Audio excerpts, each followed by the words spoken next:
Menya inshuro nibura ukwiye konsa umwana wawe ku munsi. Inshuro nke zishoboka udakwiye kujya munsi. Ni kuri Rama Family nguhaye ikaze kandi nkwifurije kugira ubuzima buzira umuze. Nshatse ko tuganira ku nshuro umubyeyi akwiye konsa umwana we. Hari igihe utekereza ko umwana wawe umwonsa neza cyangwa umwonsa bihagije, ariko uraza gutungurwa n'inkubwira inshuro udashobora kujya munsi igihe cyose umwana wawe ari munsi y'amezi 6. Guhaye ikaze nanone. Onsa umwana wawe igihe cyose abishakiye, ni ukuri, haba ku manywa haba nijoro.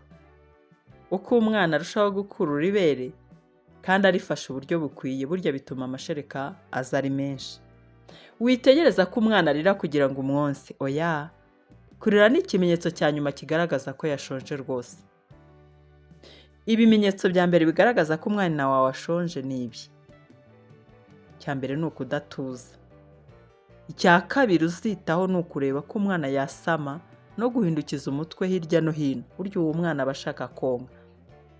Ikindi kimenyetso cya gatatu ni ukurabya indimi. Umwana wawe azaba ashaka konka nubona arabya indimi. Icya kane ni ukonka ibipfunsi no konka intoki.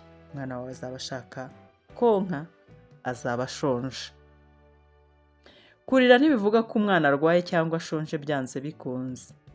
Ntukamuhe imiti ya Kinyarwanda. Oya, kubera ko ngo ari kurira. Ntukamuha amata y'abana yakorewe mu nganda kubera ko ari kurira. Andi mata cyangwa se icyayi. Niba umwana ari kurira, ashobora kuba abangamiwe, akeneye kumwitaho. Suzuma niba asukuye kandi nta kimubangamiye. Ahangaha ushobora gusanga umwana ibyo yanyayemo, ibyo yitumyemo byamubabuye. Umwana akarira ukagira ngo ni uburwayi. Banza usuzume ko umwana wawe asukuye. Ushobora no kumukuramo imyenda yose kugira ngo urebe ko nta gasimba kinjiye mu myenda ye, akaba ariko kari kumuruma, kari kumuriza. Mu gihe cyo konsa, guhinduranya amabere hato na hato burya si byiza. Inama batanga ku muntu uri konsa ni uko ugomba kureka ibere rya mbere umwana akarihumuza, ukabona kumuha irindi. Ibi bituma umwana abona amashereka ya mbere n'aya nyuma. Buriya amashereka ya mbere aba arimo amazi menshi kugira ngo umwana ashire inyota. Amashereka ya nyuma yo aba arimo amavuta menshi kugira ngo amare umwana inzara. Bityo rero, iyo uri kugenda usimburanya amabere buri kanya ataryonka ngo arihumuze, uzasanga umwana wawe yonka amazi, noneho ibimutunga bisigara inyuma. Umwana wawe abe yagwingira kandi mu by'ukuri nta kindi kibazo cyari gihari, ari ukubera kumwonsa nabi. Mu kiganiro kiri bukurikireho, ndakwereka uburyo ukwiye gufata ibere n'uburyo ukwiye gutamika umwana ibere kugira ngo umwana wawe yonke neza, umenye ko koko ahaze ariko adahaza amazi gusa. Niba umwana arwaye cyangwa asinziriye, ushobora kumukangura kugira ngo umwonse kenshi.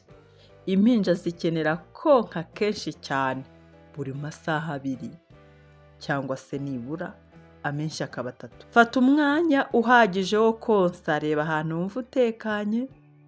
Ushobora kwicara cyangwa kuryama igihe wonsa, wereke umwana kumwitayeho.